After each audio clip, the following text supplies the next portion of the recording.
Good morning, students. Let's continue our chapter Chemical Bonding and Molecular Structure. अब तक इस chapter में हमने केमिकल बॉन्डिंग के बारे में पढ़ा था, आयनिक और कोवलेंट, उसके करैक्टरिस्टिक्स, उससे बॉन्ड से रिलेटेड बातें पढ़ी थी। अब हम इस चैप्टर का सेकंड पार्ट जो कि मॉलिक्यूलर स्ट्रक्चर है, क्योंकि चैप्टर का नाम है chemical bonding and molecular structure.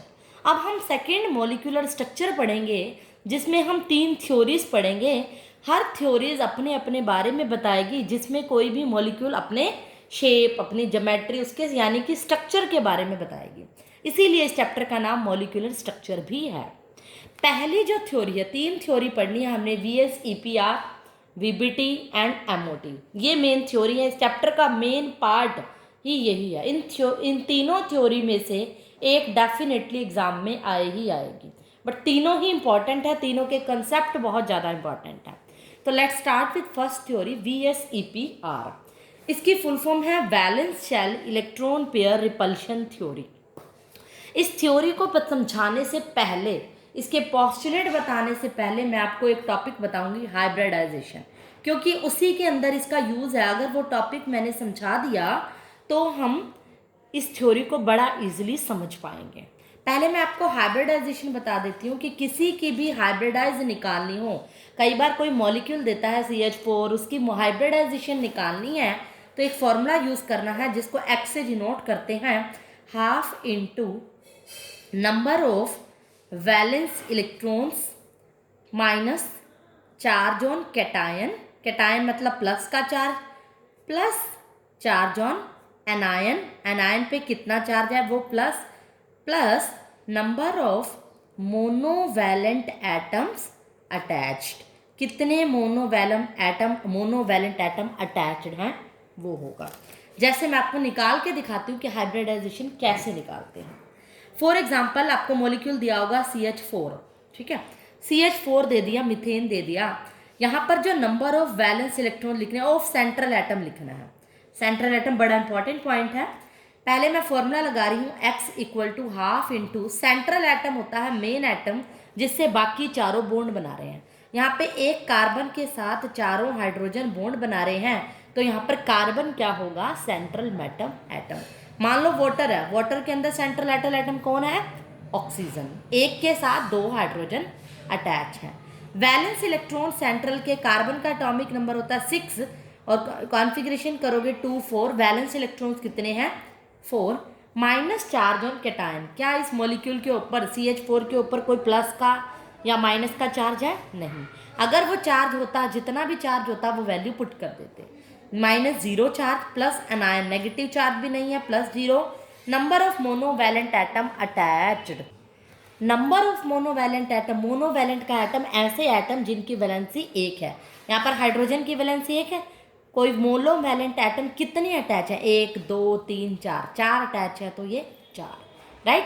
जिसकी वैलेंसी 1 होती है वो होते हैं मोनोवैलेंट एटम, क्योंकि H पॉजिटिव होता है तो ये क्या होगा, मोनोवैलेंट। क्लियर। उसके बाद इसको सॉल्व करो, हाफ इंटू 4 + 4 8, 8/2 क्या हो गया 4। ये हाइब्रिडाइजेशन का रूल होता है, इसको चाहे नोट्स, अपने नोट्स में भी ऐड कर लेना।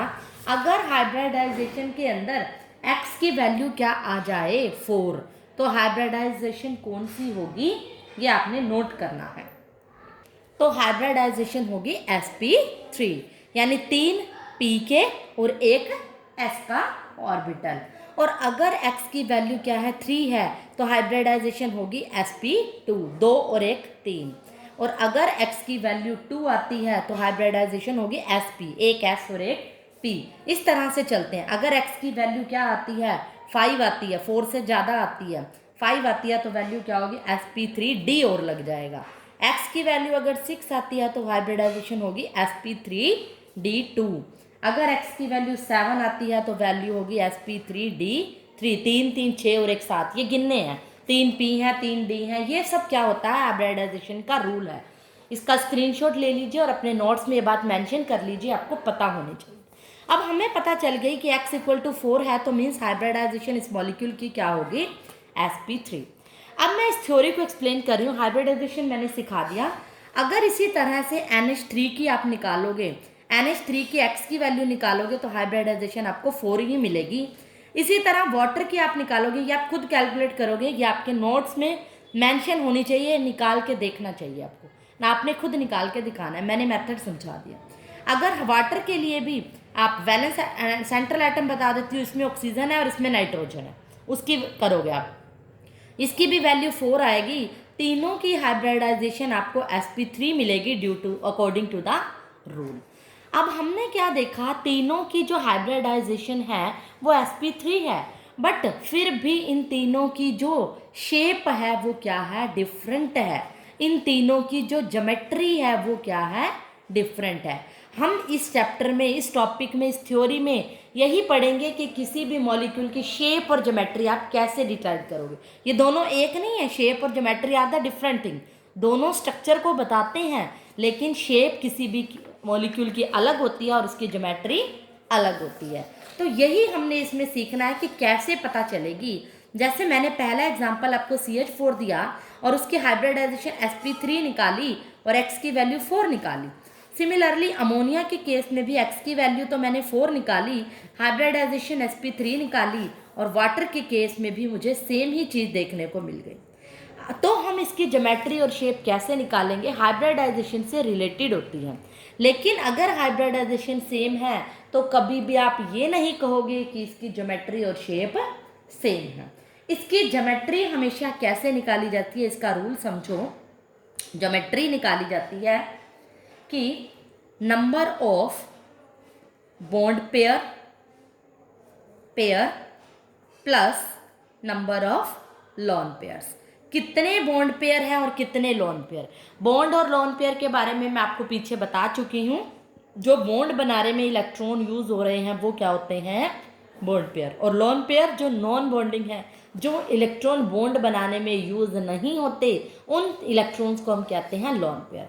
जैसे आप एग्जांपल देखो, यहाँ पर x की वैल्यू 4 आई, यहाँ पर कार्बन के साथ कितने बॉन्ड बन रहे हैं, हाइड्रोजन के कितने बॉन्ड बन रहे हैं, 4, राइट। तो यहाँ पर 4 बॉन्ड बन रहे हैं, तो ये 4 क्या हो गए, बॉन्ड पेयर। इसका मतलब बॉन्ड पेयर कितने हुए यहाँ पे, 4। अगर चारों ही बॉन्ड बन रहे हैं तो लोन तो कोई भी नहीं बचा, क्योंकि x की वैल्यू क्या मिली है, मुझे 4 मिली है।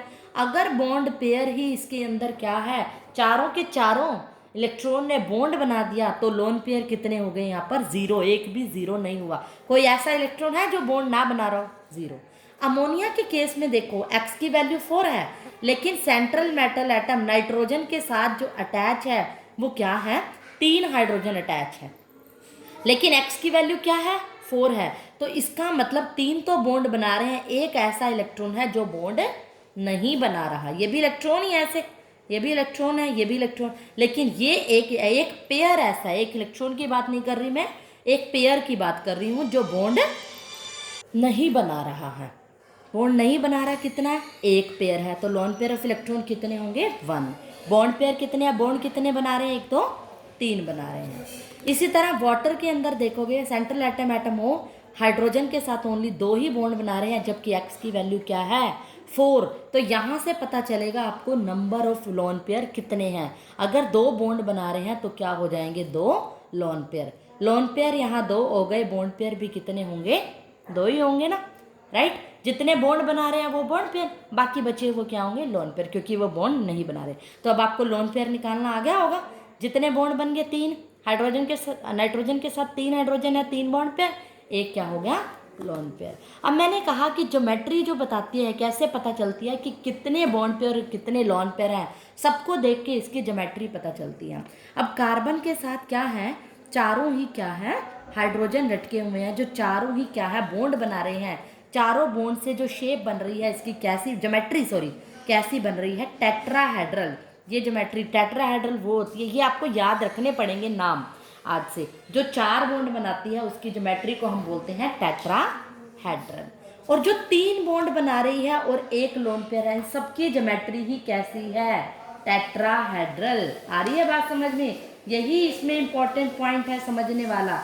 ये भी टेट्राहेड्रल ही ज्योमेट्री है, ये भी टेट्राहेड्रल है, क्योंकि बॉन्ड पेयर और लोन पेयर सबको देखना है, चाहे 2 बॉन्ड 2 लोन। और जो 4 बॉन्ड बनाती है हमें पता है वो क्या होती है, ज्योमेट्री।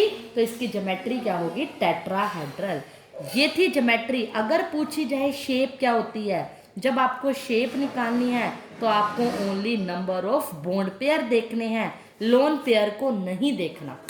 देखो कैसे देखोगे, जब मैं शेप कर रही हूँ CH4 की, यहाँ पर क्या है, शेप में चारों ही बॉन्ड पेयर है, कोई लोन पेयर है ही नहीं, तो इसकी शेप क्या हो जाएगी जब चारों ही बॉन्ड पेयर है।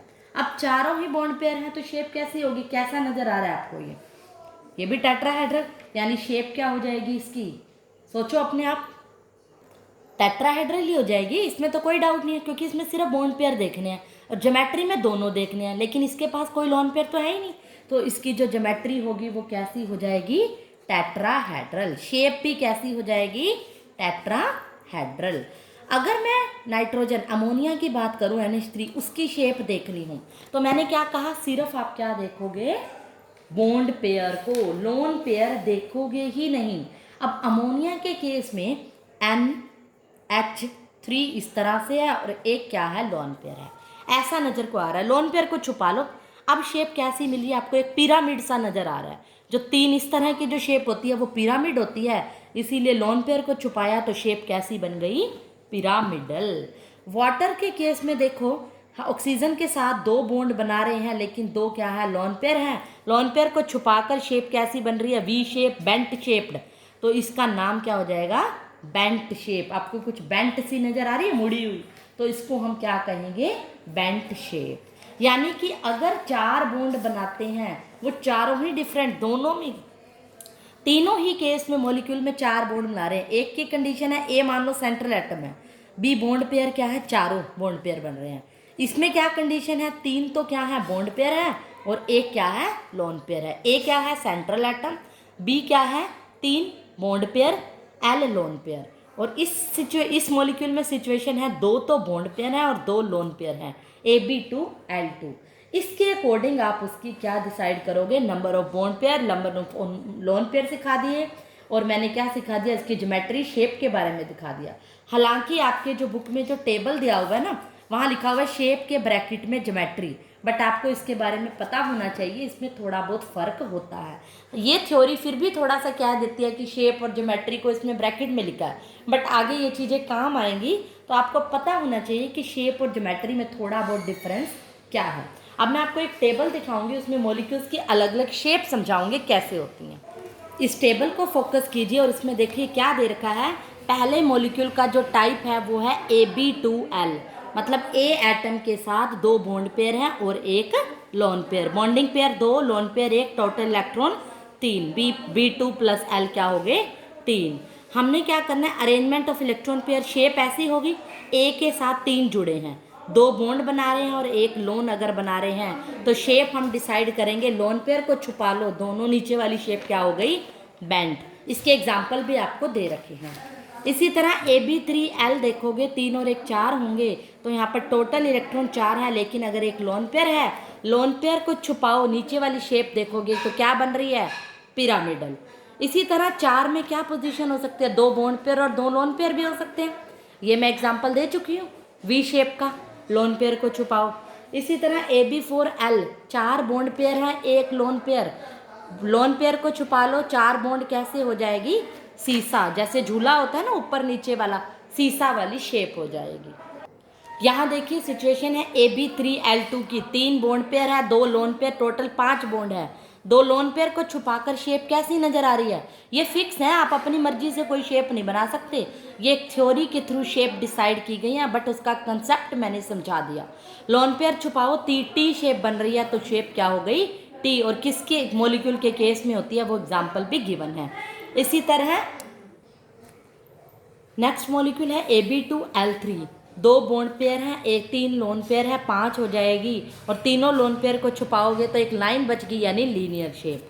अगले में पांच बॉन्ड पेयर है, एक लोन पेयर, टोटल छः हैं, लेकिन लोन पेयर को छुपाकर क्या बनता है, एक स्क्वायर, चारों तरफ स्क्वायर बन गया, और एक पिरामिडल। इस तरह की शेप को बोलते हैं स्क्वायर पिरामिडल, जब चार स्क्वायर के ऊपर एक लाइन लगती है। और जब अगली में देखो AB4L2, चार बॉन्ड पेयर, दो लोन पेयर, टोटल इलेक्ट्रॉन छः, लोन पेयर को छुपाओ, सिर्फ स्क्वायर बनता है, सिर्फ स्क्वायर होगा तो स्क्वायर प्लेनर, सिर्फ स्क्वायर होगा तो स्क्वायर प्लेनर शेप होगी, और स्क्वायर के अंदर एक लाइन होगी तो वो स्क्वायर पिरामिडल होगी, और इसके एग्जाम्पल भी गिवन है। अब है एक इम्पॉर्टेंट पॉइंट, हमने क्या देखा, CH4 अमोनिया और वाटर के केस में देखा कि CH4 के अंदर जो शेप आई ऐसी हाई, नाइट्रोजन में 1 लोन पेयर आए, 3 हाइड्रोजन आए, ऑक्सीजन में 2 लोन पेयर आए और 2 ही हाइड्रोजन आए। और हमने क्या देखा, एक्सपेरिमेंटली ऐसा देखा गया, इसके बीच का जो एंगल था, टेट्राहेड्रल शेप है, सारी ज्योमेट्री टेट्राहेड्रल है, और टेट्राहेड्रल एंगल होता है 109.8 डिग्री। लेकिन अमोनिया का टेट्राहेड्रल ज्योमेट्री होने के बावजूद भी इसका एंगल एक्सपेरिमेंटली देखा गया 160 डिग्री था, और इसका एंगल 105 डिग्री था। ऐसा क्यों हुआ, जबकि तीनों की ही ज्योमेट्री क्या है, डिफरेंट है। अब आपको बड़ा इजीली समझ में आ गया होगा, इसमें चारों बॉन्ड है, इसमें एक लोन पेयर है और इसमें 2 लोन पेयर है, कहीं ना कहीं फंडा इसी का ही लगेगा। तो राइट, यहाँ पर आपको एक कंसेप्ट यूज होगा कि लोन पेयर और लोन पेयर जहाँ पर आ जाए, लोन पेयर LP लिख रही हूँ मैं, सबसे ज़्यादा लोन पेयर और लोन पेयर के इलेक्ट्रॉन की रिपल्शन होती है, रिपेल करेंगे, 2 इलेक्ट्रॉन हैं, दोनों एक दूसरे को रिपेल करेंगे।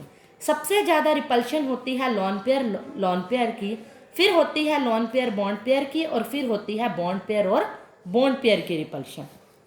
मीन्स अगर कोई 2 लोन पेयर पास पड़े हैं तो वो सबसे ज़्यादा रिपेल करेंगे। एक लोन पेयर है, बॉन्ड पेयर है, तो लोन पेयर ये वाला रिपेल ज़्यादा करेगा। फिर सबसे कम रिपल्शन होती है बॉन्ड पेयर और बॉन्ड पेयर में, यानी एक जब लोन पेयर आएगा तो उसकी प्रायोरिटी ज़्यादा है, वो क्या करेंगे, बॉन्ड तो बनाएंगे नहीं, वेले बैठे आपस में क्या करेंगे, एक दूसरे को रिपेल करेंगे।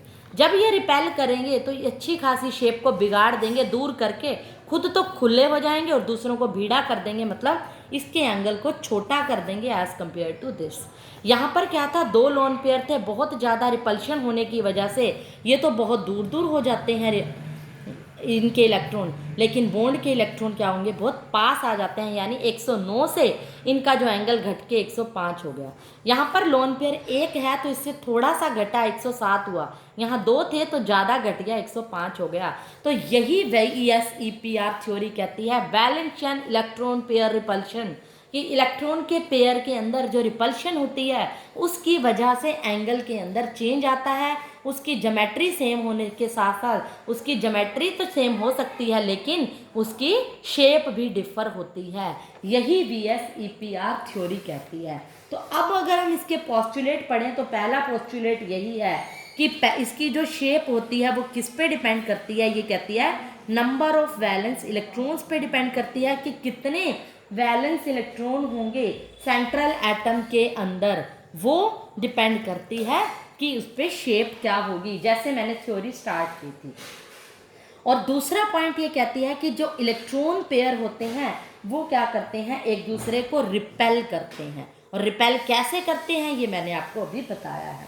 थर्ड पोस्टुलेट होती है कि जो electronic pair tend to occupy position in the space that minimise repulsion, अगर जिनकी रिपल्शन क्या है, मिनिमाइज है, मतलब वो इस तरह से रिपेल करते हैं कि उनकी जो एनर्जी होगी वो मिनिमम हो और स्टेबिलिटी क्या हो, मैक्सिमम स्टेबिलिटी उनकी हो, इस तरह से ये रिपेल करते हैं एक दूसरे को।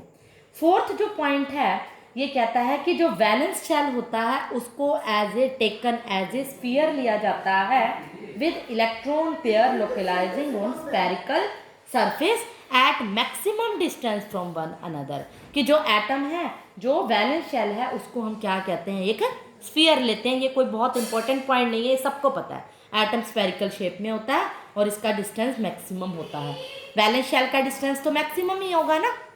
नेक्स्ट पॉइंट है कि इसका लोन पेयर बॉन्ड पेयर और बॉन्ड पेयर की रिपल्शन क्या होती है, बिल्कुल डिफरेंट होती है आपस में। इसकी रिपल्शन सबसे ज़्यादा, इसकी फिर क्या होती है, सबसे कम इसकी होती है। ये इसका बड़ा ही इंपॉर्टेंट पॉइंट है। नेक्स्ट पॉइंट है इसका कि जो रिपल्सिव फोर्स क्या होते हैं, decreases sharply with increasing angle, जब इनके बीच में एंगल बढ़ जाता है तो उनके बीच में रिपल्सिव फोर्सेस क्या होती है, डिक्रीज होती है। ऑब्वियसली जब वो दूर हो गए तो रिपल्शन क्या हो जाएगी, उनमें कम हो जाएगी। तो ये थी VSEPR की थ्योरी, जो हमने थ्योरी समझकर बाद में पोस्टुलेट लिखे हैं। क्वेश्चन डायरेक्ट पोस्टुलेट पे बहुत कम आता है, उसकी शेप बताओ, उसकी ज्योमेट्री बताओ, हाइब्रिडाइजेशन निकालो, तो इस पे ज़्यादा आता है। इससे हमारा हाइब्रिडाइजेशन वाला टॉपिक भी कवर हो गया कि हाइब्रिडाइजेशन कैसे निकालते हैं। तो आपने 2 टॉपिक को साथ में करना है। आज के लिए इतना ही।